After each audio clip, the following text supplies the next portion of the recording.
Hi, this is Jaya. In this video, we shall see the summary of Starry Nights, a novel by Shobha Day. This is the second novel by Shobha Day, and here in this book, the protagonist is Asha Rani, a dark, chubby girl from Madras who has striven for 7 years to become a famous Bollywood starlet. Her mother, whom she fondly calls as Amma, has pushed her to attain this status by selling herself into the world of blue films before she was 12 years old, and when she was 15 to Kishan Bai, a once famous producer who was encouraged by Amma to take her as a lover in exchange for a film role. Kishan Bai, unable to secure a role for her any other ways, finances a film with his own money after promoting her as the newest Bollywood starlet and having her sleep with appropriate people to secure her attention and renaming her from Viji to Asha Rani. He then proceeds to fall madly in love with her, who abandons him as she strives to get ahead in the filmy world, fully aware that she was just being used by him at first and is thus unable to return the affection of the older man.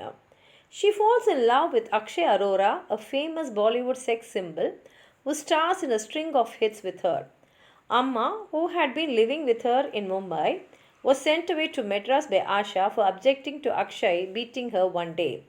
Eventually, Akshay gets bored with her, and after his wife confronts her unsuccessfully about her affairs with her husband, he reveals to Showbiz magazine that she was a former pornographic actress and effectively has a blackballed from making further films. When she accosts him at a society party about this, he beats her. Sheikh Amir Chand, a member of parliament and the gangster that controls most of the Mumbai underworld, then takes an interest in Asha Rani and she becomes his lover and restarts a career under his protection. She then has an affair with Linda, a gossip columnist for Showbiz magazine, and Abhijit Mehra, the son of an industrialist who is about to be married. Linda advises her to go to the south and do an art film, which she does, where she tries to seduce the director only to find that he is impotent. Her interest in her work declines as she continues to obsess over Akshay Arora.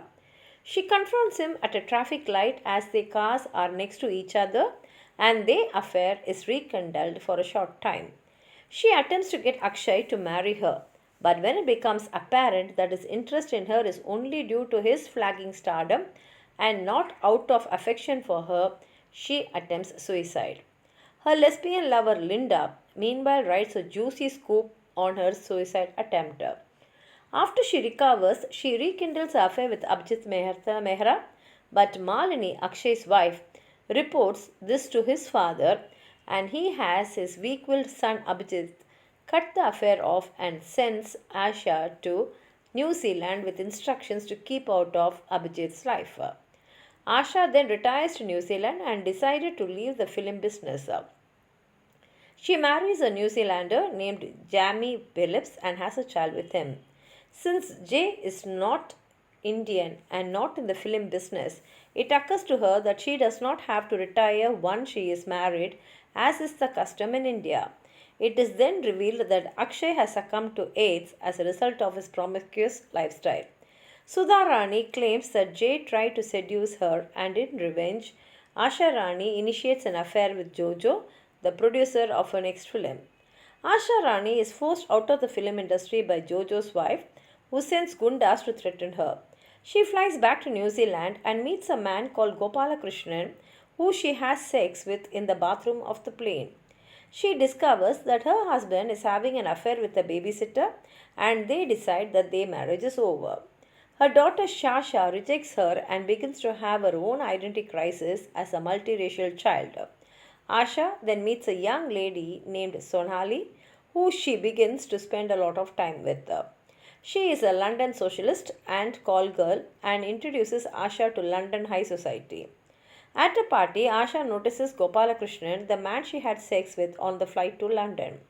He turns out to be an arms dealer. She accosts him, and later he has an assassin quartered at her house and threatens to have her daughter murdered if she tells her. Sonali murders the assassin and ushers Asha Rani out of the country.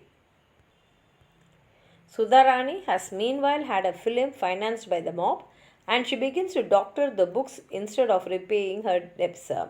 The gangsters have her assaulted by some thugs and they set her on fire.